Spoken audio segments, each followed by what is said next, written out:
بسم اللہ الرحمن الرحیم۔ ہمارے چینل میں خوش آمدید۔ ہمارے چینل کو سبسکرائب کریں۔ شروع کرتے ہیں آج کی کہانی۔ میں کالج کے گیٹ سے باہر نکل رہی تھی جب فاریہ اور نمرا کو گاڑی کے انتظار میں کھڑی دیکھا۔ ان کے قریب سے میں جلدی سے گزر کے آگے بڑھ گئی کیونکہ میری گاڑی آ چکی تھی۔ گاڑی میں بیٹھ کر بھی میں نے ان کی طرف دیکھا تو مجھے غصہ آ گیا کیونکہ وہ نئے آنے والے گیٹ کیپر عدنان کے ساتھ ہنس ہنس کر باتیں کر رہی تھی۔ مجھے ان دونوں پر شدید غصہ آ رہا تھا، اس لیے میں ان کے قریب سے خاموشی سے گزر گئی، انہیں مخاطب بھی نہ کیا۔ لیکن شاید وہ دونوں تو میری طرف متوجہ ہی نہ تھیں۔ جب سے یہ نیا گیٹ کیپر آیا تھا لڑکیوں میں بہت مقبول تھا کیونکہ عدنان شکل و صورت کا اچھا تھا اور باتیں بھی خوب بنا لیتا تھا۔ فاریہ اور نمرا میری بہت اچھی دوستی تھی، اس لیے میں انہیں اکثر منع کرتی تھی کہ عدنان کے ساتھ فالتو بات کرنے کی ضرورت نہیں، لیکن شاید وہ بھی عدنان کی اچھی شکل و صورت سے متاثر ہو چکی تھی۔ گھر پہنچ کر بھی مجھے فاریہ اور نمرا پر بہت غصہ آ رہا تھا۔ نہ جانے ان لڑکیوں کو اس بات کا کیوں احساس نہیں ہوتا کہ وہ غلط کر رہی ہیں۔ اگلے روز فارغ پیریڈ میں نمرا اور فاریہ کو میں نے خوب ڈانٹا اور سمجھانے کی کوشش کی کہ انہیں عدنان سے دور رہنا چاہیے کیونکہ وہ یہاں کالج میں اپنی ڈیوٹی دینے کے لیے آتا ہے۔ ہمارا اس سے کوئی ذاتی تعلق یا رشتہ نہیں ہے، اس لیے اس کے ساتھ زیادہ فری بھی نہیں ہونا چاہیے۔ فاریہ نے میری طرف دیکھتے ہوئے کہا، تم بالکل ٹھیک کہہ رہی ہو، لیکن نمرا نے تو میری بات سن کر آنکھیں بند کر لی اور پھر ایک ادا سے مسکراتے ہوئے کہا، یہ زمانہ جو مرضی کہہ لے، مجھے نہیں روک سکتا، اب میں بہت آگے جا چکی ہوں۔ بازو ماتھے پر رکھ کر کسی ہیروئن کی طرح ڈائلاگ بولتے ہوئے نمرا نے کہا تو نہ چاہتے ہوئے بھی مجھے اس کے انداز پر ہنسی آ گئی۔ فاریہ بھی ہنس ہنس کر لوٹ پوٹ ہو رہی تھی۔ فاریہ نے ہنستے ہوئے پوچھا، کیا تمہیں گیٹ کیپر عدنان اتنا پسند آ گیا ہے کہ اب زمانہ تمہیں روک نہیں سکے گا؟ تم اس کے عشق میں پاگل ہو رہی ہو؟ نمرا نے آنکھیں کھول کر ہماری طرف دیکھتے ہوئے انتہائی غصے سے کہا، ارے میرا دماغ خراب ہے، میں تو مذاق کر رہی تھی، ایسی کوئی بات نہیں ہے، اور اس پوری دنیا میں عدنان کے علاوہ اور کوئی لڑکا نہیں ہے جو مجھے اس غریب سے ہی عشق ہونا تھا۔ نمرا کا جواب سن کر ہم دونوں خاموش ہو گئیں۔ میں نے نمرا سے پوچھا، اگر ایسی کوئی بات نہیں ہے تو پھر تمہیں اس سے زیادہ باتیں کرنے کی اور فری ہونے کی ضرورت نہیں، حد میں رہنا سیکھو۔ میری بات سن کر فاریہ نے انتہائی ادب سے میری طرف دیکھتے ہوئے کہا، ٹھیک ہے میڈم صاحبہ، آج کے بعد میں آپ کی بات پر عمل کرنے کی کوشش کروں گی۔ آپ نے حکم دے دیا نا، میری سر آنکھوں پر۔ اس کی عادت تھی کہ ہر بات کو ہنسی مذاق میں ٹال دیتی تھی، اس بار بھی اس نے ایسا ہی کیا۔ میں نے اسے سمجھا دیا تھا، اسی لیے کچھ مطمئن ہو گئی تھی۔ میری بات سن کر نمرا نے انتہائی ادب سے میری طرف دیکھتے ہوئے کہا، کالج میں تمام کام معمول کے مطابق چل رہے تھے، لیکن پچھلے کچھ دنوں سے نمرا بہت اداس اور خاموش تھی۔ میں نے اور فاریہ نے اس سے بہت بار جاننے کی کوشش کی، لیکن اس نے ہمیں کچھ نہ بتایا۔ میرا خیال تھا کہ اس کی صحت ٹھیک نہیں یا کوئی گھریلو بات ہوگی جو وہ ہم سے شیئر نہیں کرنا چاہتی۔ صبح کے وقت جب میں کالج آ رہی تھی تو میں نے دیکھا کہ کالج کے گیٹ سے باہر ایک بڑا اور پرانا سا درخت لگا ہوا ہے۔ نمرا اس کے نیچے رکھے ہوئے اسٹول پر بیٹھی تھی اور اس کے بالکل سامنے عدنان کھڑا تھا۔ نمرا کو تنہا عدنان کے ساتھ باتیں کرتے ہوئے دیکھ کر مجھے بہت حیرت ہو رہی تھی اور بالکل بھی اچھا نہ لگا۔ دل ہی دل میں مجھے بہت غصہ بھی آیا۔ 1000 بار تو میں نمرا کو سمجھا چکی تھی، لیکن نہ جانے کیوں اسے میری کوئی بات سمجھ نہ آتی تھی۔ نمرا نے کچھ پیپرز اور پیسے عدنان کی طرف بڑھائے جسے اس نے مسکراتے ہوئے وصول کیا اور پھر مجھے دیکھ کر میری طرف آ گئی۔ میرے قریب آ کر نمرا نے مسکراتے ہوئے کہا، مجھے یقین ہے کہ اس وقت تمہیں شدید غصہ آ رہا ہوگا، لیکن میں تمہیں بتا دوں کہ میں ایک ضروری کام کی وجہ سے عدنان سے باتیں کر رہی تھی۔ اس کو میں نے نوٹس کاپی کرنے کے لیے دیے ہیں، وہ مجھے کاپی کروا کر دے گا۔ اس میں تو کوئی غلط بات نہیں ہے نا؟ اکثر کالج کی لڑکیاں اپنے چھوٹے موٹے کام تو عدنان سے کرواتی رہتی ہیں۔ نمرا نے صفائی پیش کرتے ہوئے کہا۔ ہم دونوں باتیں کرتے ہوئے کلاس روم تک آ گئے۔ میں نے تمہیں منع کیا تھا کہ عدنان کے ساتھ زیادہ فری ہونے کی ضرورت نہیں ہے۔ تم نے دیکھا نہیں وہ لڑکیوں کو کیسے گھور گھور کر دیکھتا ہے؟ مجھے تو بالکل بھی اچھا نہیں لگتا، اس لیے تمہیں منع کرتی ہوں۔ اور تم نے یہ نوٹس کل گھر میں کیوں نہیں کاپی کروائے؟ اپنے بابا یا بھائی سے کہہ دیتی، اس سے پہلے بھی تو وہ کروا کر دیتے تھے نا، یا تم خود ہی کروا لیتی تھی؟ نمرا نے میری طرف دیکھتے ہوئے مسکرا کر کہا، ارے میڈم مجھے یاد نہیں رہا، اور آج نوٹس واپس بھی کرنے تھے، اس لیے عدنان سے کروا لیے۔ اب معاف کر دو، اگر تمہارا بس چلے تو تم عدنان کو یہاں سے چھٹی ہی کروا دو، وہ بیچارہ بے روزگار ہو جائے گا تمہاری نفرت کی وجہ سے۔ اس کی بات سن کر ہم دونوں ہنسنے لگے اور میں نے اس کو ہنستے ہوئے کہا، مجھے عدنان سے کوئی مسئلہ نہیں، مجھے تو اپنی دوست سے غرض ہے، تم میری اچھی دوست ہو اس لیے تمہیں سمجھاتی ہوں۔ وقت گزرتا جا رہا تھا لیکن میں یہ دیکھ رہی تھی کہ نمرا کا جھکاؤ عدنان کی طرف زیادہ ہو رہا تھا۔ اکثر وہ دونوں کالج کے گیٹ کے قریب کھڑے باتیں کرتے ہوئے دکھائی دیتے، لیکن میرے علاوہ اس بات کو کسی نے بھی نوٹ نہیں کیا، کیونکہ اکثر کالج گرلز عدنان کو پیسے دے کر اپنے لیے کچھ کھانے کے لیے منگوا لیتی یا نوٹس کاپی کروا لیتی تھی۔ میں عدنان کو زیادہ تو نہیں جانتی تھی، لیکن اتنا علم تھا کہ یہ ہمارے محلے میں ہی رہتا ہے۔ بعد میں یہ لوگ کسی دوسرے محلے میں شفٹ ہو گئے۔ اس نے شاید مجھے نہ پہچانا ہو کیونکہ میں اپنا چہرہ اکثر چھپا کر اس کے سامنے سے گزرتی تھی، لیکن میں نے اسے پہچان لیا تھا۔ اس کی شہرت اچھی نہ تھی۔ نمرا اب پہلے کی طرح ہمارے ساتھ باتیں نہ کرتی اور نہ ہی ہنسی مذاق کرتی تھی۔ جب بھی دیکھو خاموش بیٹھی ہوتی اور کسی گہری سوچ میں ڈوبی۔ نمرا بھی ہماری محلے دار تھی، ہم دونوں ایک ہی محلے میں رہتی تھی، لیکن نمرا کا گھر بالکل محلے کے شروع میں تھا اور میرا آخری حصے میں، اسی لیے ہماری کالج کے بعد ایک دوسرے سے ملاقات کم ہی ہوا کرتی تھی۔ نمرا کی والدہ اور میری امی بھی ایک دوسرے کو اچھی طرح سے جانتی تھیں۔ ہمارے محلے میں ایک بزرگ آدمی فوت ہوئے تو نمرا کی امی تعزیت کے لیے آئیں۔ وہ ہم سے ملنے کے لیے ہمارے گھر آئی تھی۔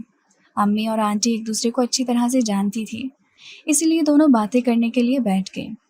نمرا کی امی مجھ سے بہت پیار اور محبت سے ملی اور حیرت سے مجھ سے پوچھا، آج تم اتنی جلدی کیوں آ گئی ہو؟ کیا تم ایکسٹرا کلاسز نہیں لیتی؟ ان کی بات سن کر مجھے بہت حیرت ہوئی۔ میں نے حیران ہوتے ہوئے پوچھا، کون سی ایکسٹرا کلاسز؟ مجھے تو کسی ایکسٹرا کلاسز کے بارے میں علم نہیں۔ نمرا کی والدہ نے میری طرف دیکھتے ہوئے حیرت سے کہا، نمرا تو شام کو گھر پہنچتی ہے، وہ تو کہہ رہی تھی کہ اسکول میں ٹیچر ایکسٹرا کلاسز لیتی ہیں جس کی وجہ سے دیر ہو جاتی ہے۔ کیا تم دونوں الگ الگ سبجیکٹ پڑھ رہی ہو؟ مجھے تو حیرت کے ساتھ ساتھ کچھ سمجھ نہیں آیا کہ وہ کہہ کیا رہی ہیں۔ ان کے پوچھنے پر میں نے اقرار میں سر ہلا دیا اور کمرے میں آ گئی۔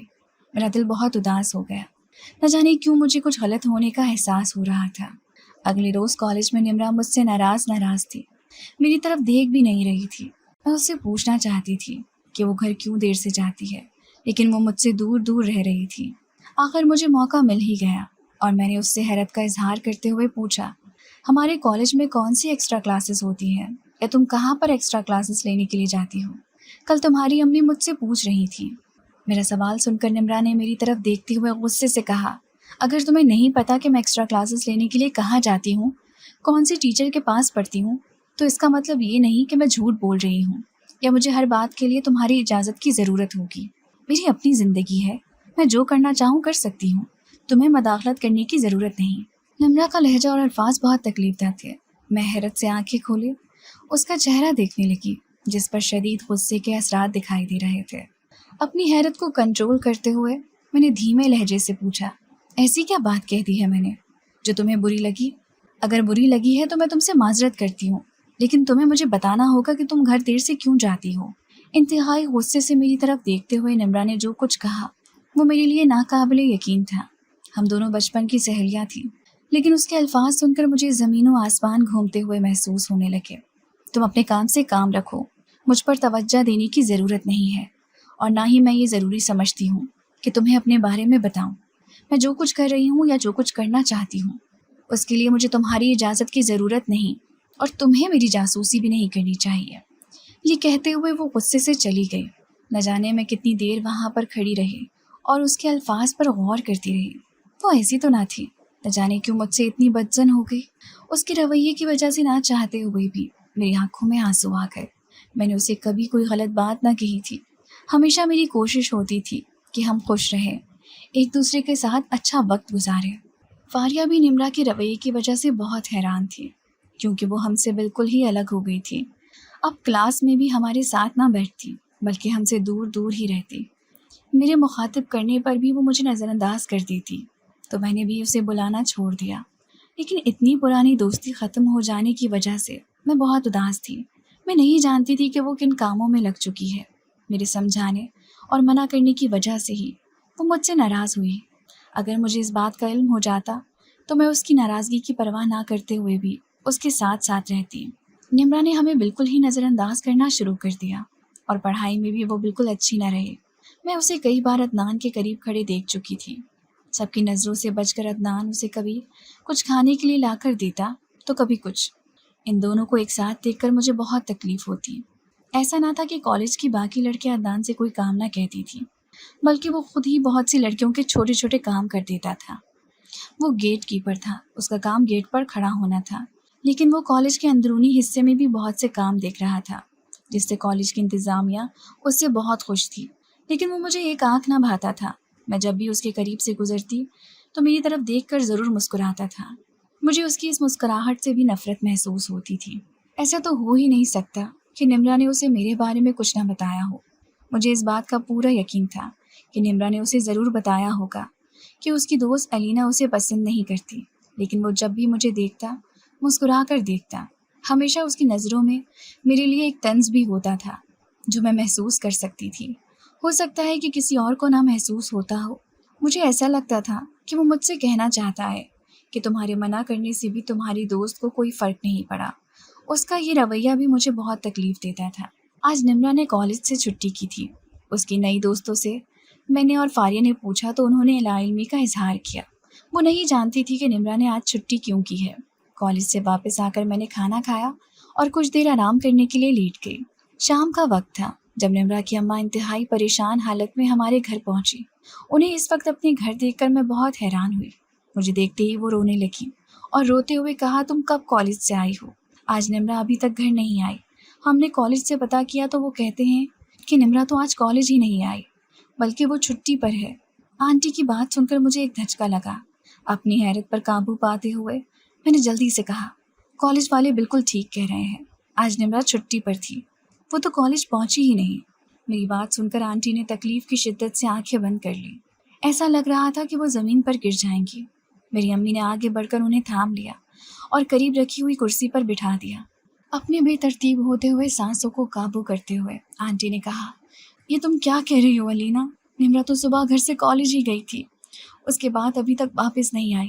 شام کو 4 بجے تک وہ گھر واپس آ جاتی ہے، لیکن آج تو وہ نہ جانے کیوں نہیں واپس آئی۔ اللہ تعالیٰ میری بچی کی خیر کرنا، وہ جہاں بھی ہو خیر و عافیت سے ہو۔ نمرا کی امی روتے ہوئے نہ جانے کیا کیا بول رہی تھی۔ ان کی باتیں سن کر تو مجھے بھی پریشانی محسوس ہو رہی تھی۔ وہ کہاں جا سکتی ہے؟ مجھے تو یہی سمجھ نہیں آ رہا تھا، بلکہ میں تو سوچ بھی نہیں سکتی تھی کہ وہ اکیلی کہیں جا بھی سکتی ہے۔ اس وقت مجھے پتہ چلا کہ نمرا کی امی اکیلی نہیں آئی، بلکہ اس کے والد صاحب بھی ڈرائنگ روم میں بیٹھے ہوئے ہیں۔ ان کی حالت بھی ٹھیک نہ تھی۔ ان کی جوان بیٹی لاپتہ ہو گئی تھی۔ وہ کیسے ٹھیک ہو سکتے تھے؟ مجھے کچھ سمجھ نہیں آئی کہ نمرا کہاں جا سکتی ہے۔ اس کے والدین مایوس لوٹ گئے تھے۔ مجھے بہت بے چینی ہو رہی تھی۔ نمرا مجھ سے ناراض ضرور تھی، لیکن مجھے اس سے نفرت نہ تھی۔ میں بار بار امی اور بھائی سے کہتی کہ اس کے والدین کو فون کر کے اس کی خیریت کے بارے میں پوچھے، لیکن کوئی خبر نہ مل رہی تھی۔ میرا دھیان بار بار عدنان کی طرف جا رہا تھا، لیکن مجھے نمرا سے ایسی کم عقلی کی امید ہرگز نہ تھی۔ اس میں کوئی شک نہیں تھا کہ عدنان بہت اچھی شکل و صورت کا مالک ہے، دکھنے میں بہت خوبصورت دکھائی دیتا ہے۔ وہ نہ تو پڑھا لکھا تھا اور نہ ہی اس کا کوئی روزگار بہت اچھا تھا، اسی لیے میں سوچ بھی نہیں سکتی تھی کہ نمرا اس کے ساتھ گھر سے بھاگنے کا فیصلہ کرتی۔ رات ہو چکی تھی، سب گھر والے کھانا کھا رہے تھے، لیکن مجھے بالکل بھی بھوک نہ تھی، اس لیے میں اپنے کمرے میں آ گئی۔ تھوڑی دیر بعد ہی بھائی میرے کمرے میں آئے۔ وہ شدید غصے میں دکھائی دے رہے تھے۔ ان کے غصے کی وجہ جلد ہی مجھے پتہ چل گئی، کیونکہ نمرا کی گمشدگی کی رپورٹ اس کے والدین نے پولیس میں کروا دی تھی اور اب وہ نمرا کی دوستوں سے پوچھ گچھ کر رہے تھے، اس لیے ہمارے گھر بھی آئے تھے۔ پولیس کا نام سن کر ہی میں بہت گھبرا گئی تھی۔ کچھ سمجھ نہیں آیا کہ کیا کہوں۔ لیڈی کانسٹیبل نے بہت اچھی طرح سے بات کی تو میں نے اسے سب کچھ سچ بتا دیا کہ وہ مجھ سے ناراض تھی اور مجھ سے الگ ہی رہتی تھی۔ میں نے انہیں نمرا کے ناراض ہونے کی وجہ بھی بتا دی۔ میری نظر میں عدنان بالکل بھی معصوم اور سادہ نہ تھا۔ میں نمرا کو اچھی طرح سے جانتی تھی کہ وہ بہت سادہ دل لڑکی ہے، اسی لیے مجھے اندیشہ تھا کہ عدنان کی باتوں میں آ کر اس نے کوئی غلط قدم نہ اٹھا لیا ہو۔ جب میں پولیس کو بیان دے رہی تھی تو بابا اور بھائی بھی موجود تھے۔ انہیں جب اس بات کا پتہ چلا کہ ہمارے کالج کا گیٹ کیپر کوئی اور نہیں بلکہ وہی عدنان ہے جو کچھ عرصہ پہلے اس محلے سے شفٹ ہوا تھا، بھائی اور بابا نے پولیس کو بتایا کہ وہ تو ایک نمبر کا بد کردار اور جھگڑالو شخص تھا، اس سے کچھ بھی کر لینے کی توقع کی جا سکتی ہے۔ میں ہمیشہ کالج وین میں جاتی تھی، اس لیے ابا اور بھائی کو اس بات کا علم نہ تھا کہ عدنان ہمارے کالج کا گیٹ کیپر ہے۔ پولیس تو چلی گئی تھی، لیکن سارے محلے میں شور شروع ہو گیا تھا۔ میں مجرم نہ ہوتے ہوئے بھی مجرم بن گئی تھی۔ سارے محلے میں نمرا کی گمشدگی کی خبر پھیل گئی تھی۔ لوگ طرح طرح کی باتیں بنا رہے تھے۔ میں دل ہی دل میں نمرا کے لیے دعائیں مانگ رہی تھی کہ اللہ تعالیٰ اسے خیر و عافیت سے رکھے۔ صبح جب میں کالج پہنچی تو ایک نئی خبر منتظر تھی، جسے سننے کے بعد تو میرے پاؤں کے نیچے سے زمین ہی نکل گئی۔ نمرا اس وقت ہسپتال میں تھی اور اس کی حالت بہت خراب تھی۔ میرے لیے یہ خبر بہت حیران کن تھی۔ پورے کالج میں یہ واقعہ مشہور ہو چکا تھا کہ نمرا کو گیٹ کیپر عدنان نے اپنی باتوں میں الجھا لیا ہے اور محبت کے جھوٹے جھانسے میں پھنسا کر اپنے اس کمرے میں لے گیا جہاں وہ اپنے دوستوں کے ساتھ رہ رہا تھا۔ CCTV فوٹیج کی مدد سے اس بات کا پتہ چلا تھا کہ وہ اور نمرا دونوں زیادہ وقت ساتھ گزارتے تھے، سب کی نظروں سے چھپ کر ایک دوسرے کو تحفے تحائف بھی دیتے۔ وہی ہوا جس کا ڈر تھا۔ اس نے نمرا کو اپنے قابو میں کر لیا تھا۔ فاریہ بھی میری طرح بہت پریشان اور دکھی تھی، یہ جاننے کے بعد کہ نمرا اب ہسپتال کی ایمرجنسی میں پڑی ہوئی ہے۔ ہم دونوں یہ جان کر ایک دوسرے کے گلے لگ کر شدت سے روئی۔ نمرا کی سادگی اور معصومیت سے کسی جانور نے فائدہ اٹھا لیا تھا، لیکن ہم دونوں بہت بے بس اور مجبور تھیں۔ اس خبر کے بعد پورے کالج میں شور اور ہنگامہ مچ گیا تھا۔ والدین اپنی بچیوں کو پک کرنے کے لیے آ گئے تھے اور سب یہی کہہ رہے تھے کہ ایسے ادارے میں وہ اپنی بچیوں کو نہیں پڑھا سکتے جہاں پر ان کی حفاظت نہ کی جا سکتی ہو، بلکہ ایک درندہ ہی حفاظت کے لیے معمور کر دیا جائے۔ وہاں بھلا کوئی بچی کیسے محفوظ رہ سکتی ہے؟ نمرا ایمرجنسی میں پڑی ہوئی تھی۔ عدنان نے اپنی جھوٹی محبت میں پھنسا کر اس کی عزت لوٹ لی تھی۔ نمرا کی حالت کچھ سنبھلی تو پولیس بیان لینے کے لیے آ گئی۔ ہوش میں آتے ہی نمرا نے چیخنا چلانا شروع کر دیا۔ وہ زندہ نہیں رہنا چاہتی تھی۔ بہت مشکل سے اس کی حالت سنبھلی تو اس نے بیان ریکارڈ کروایا۔ بیان ریکارڈ کرواتے ہوئے بھی وہ بہت رو رہی تھی، لیکن اب رونے سے کوئی فائدہ حاصل نہیں ہو سکتا تھا، کیونکہ وہ اپنے ہاتھوں سے ہی اپنی زندگی برباد کر چکی تھی۔ جو کچھ اس نے پولیس کو بیان دیا وہ بہت ہی تکلیف دہ تھا۔ اس نے روتے ہوئے بتایا کہ عدنان میری طرف محبت سے دیکھتا اور اشارے کرتا تھا۔ میں اس کی اچھی شکل و صورت کی وجہ سے اس کی طرف متوجہ ہو گئی۔ ایک دوسرے کے فون نمبرز حاصل کرنے کے بعد ہم دونوں ہر وقت ایک دوسرے کے ساتھ رابطے میں رہتے۔ وہ میرے حسن کی تعریف کرتا جو مجھے بہت اچھی لگتی تھی۔ میں اس کی محبت میں مبتلا ہو چکی تھی، اس لیے اچھے برے کی تمیز بھول گئی۔ وہ جو کہتا تھا میں اس کی بات سنتی اور مانتی۔ کالج کے بعد میں نے گھر میں اپنے والدین سے جھوٹ بولا کہ اب کالج میں ایکسٹرا کلاسز شروع ہو چکی ہیں۔ میرے والدین کو مجھ پر اندھا اعتبار تھا، اس لیے کسی نے کوئی اعتراض نہیں کیا۔ میں اب کالج کے بعد عدنان کے ساتھ کبھی کسی ہوٹل اور کبھی کسی ریسٹورنٹ پر کھانے کے لیے چلی جاتی۔ وہ ہر کھانے کے ساتھ تصویریں بنواتا، مجھے بھی اس کے ساتھ تصویریں بنوانا اچھا لگتا تھا۔ جب میں اپنے کمرے میں اکیلی ہوتی تو میں ان تصویروں کو دیکھ کر خوش ہوتی رہتی تھی۔ میں عدنان کو دل سے پسند کرنے لگی تھی، لیکن اس کے دل میں کیا تھا میں نہیں جانتی تھی۔ ایک روز ہم دونوں ایک پارک میں گئے، بہت دیر تک بیٹھ کر باتیں کرتے رہے۔ شام ہونے سے پہلے ہی میں نے گھر واپس جانے کا فیصلہ کیا تو عدنان نے مجھے منع کر دیا۔ وہ چاہتا تھا کہ میں اس کے ساتھ رات کو بھی رہوں۔ اس کی عجیب سی فرمائش سن کر میں چونک گئی۔ میں سوچ بھی نہیں سکتی تھی کہ وہ کبھی ایسی بات بھی کر سکتا ہے۔ مجھے شدید غصہ آ گیا اور اس کی کوئی بات سنے بغیر میں گھر واپس آ گئی۔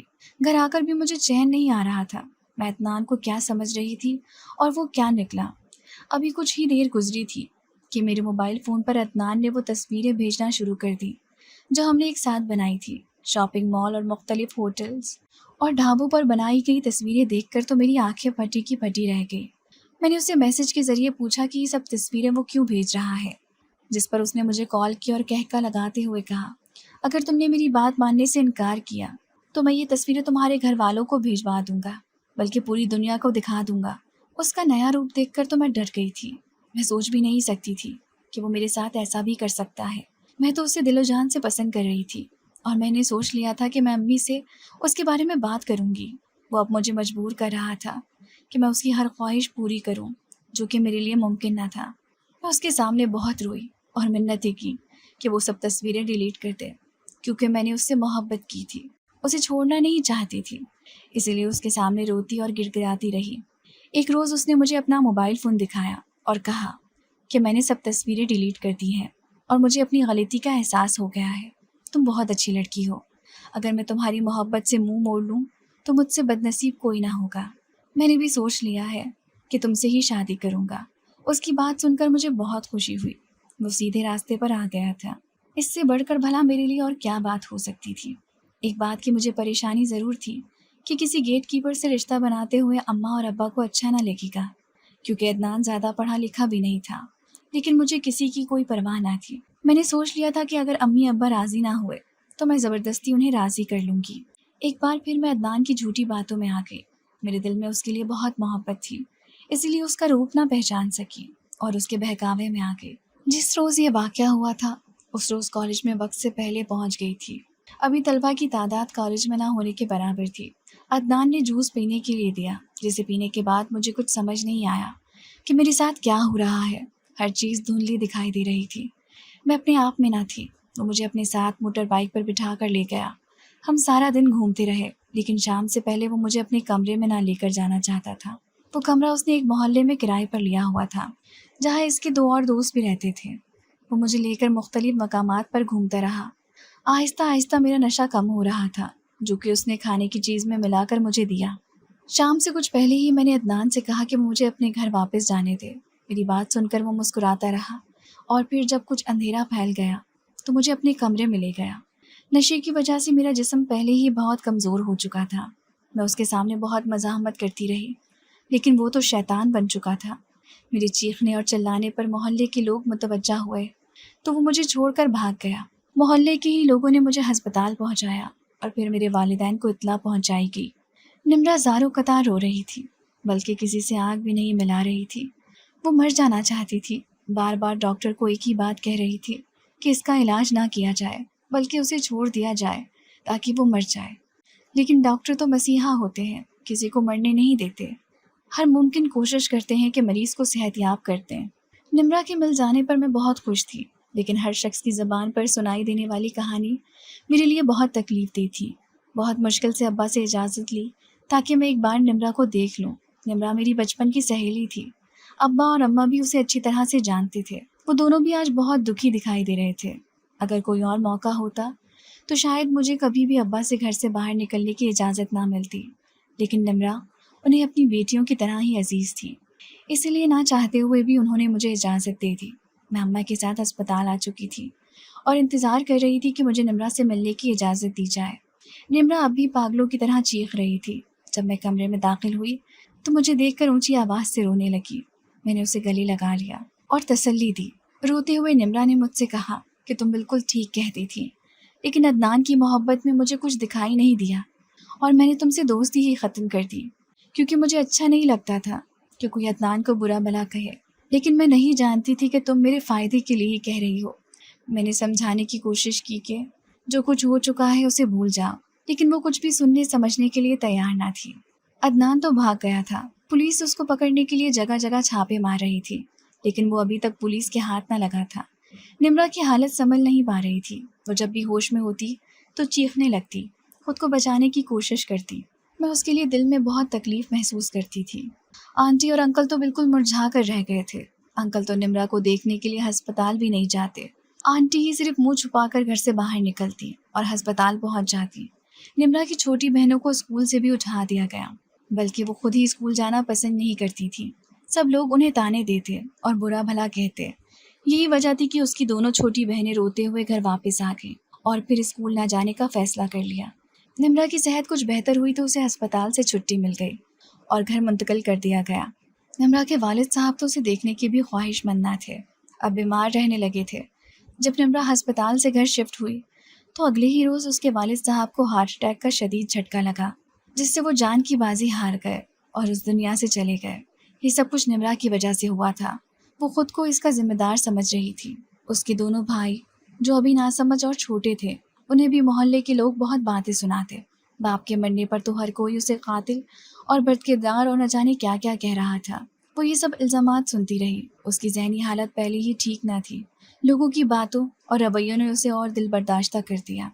انکل کی وفات کا سن کر میں بھی تعزیت کے لیے گئی، لیکن نمرہ کی حالت دیکھ کر میرا دل اور اداس ہو گیا۔ وہ بالکل کسی مجسمے کی طرح ایک جگہ پر بیٹھی سامنے والی دیوار کو دیکھتی رہی، اور پھر چند روز بعد ہی مجھے ایک انتہائی تکلیف دہ خبر سنائی دی۔ نمرہ نے خودکشی کر لی۔ وہ دنیا کے اس رویے کو برداشت نہ کر سکی۔ نمرہ تو ہر وقت ہنسنے ہنسانے والی اور خوش رہنے والی لڑکی تھی، نہ جانے اسے کس کی نظر کھا گئی۔ اس کا ہنستا بستا گھر ویران ہو گیا تھا۔ ایک طرف شوہر کی موت کا غم اور دوسری طرف جوان بیٹی کے غم نے نمرا کی ماں کو ادموا کر دیا تھا۔ نمرا کے مرنے کے بعد بھی محلے کے لوگ اس کی غلطی کو بھولے نہ تھے۔ ہمارے محلے میں سے بہت سے لوگوں نے اپنی بچیوں کو اسکول سے ہی اٹھوا لیا تھا۔ لوگوں کا کہنا تھا کہ جب پڑھیں گی نہیں تو پھر کالج تک کیسے جائیں گی، اس لیے بہتر ہے کہ پہلے ہی ان کی تعلیم بند کر دی جائے۔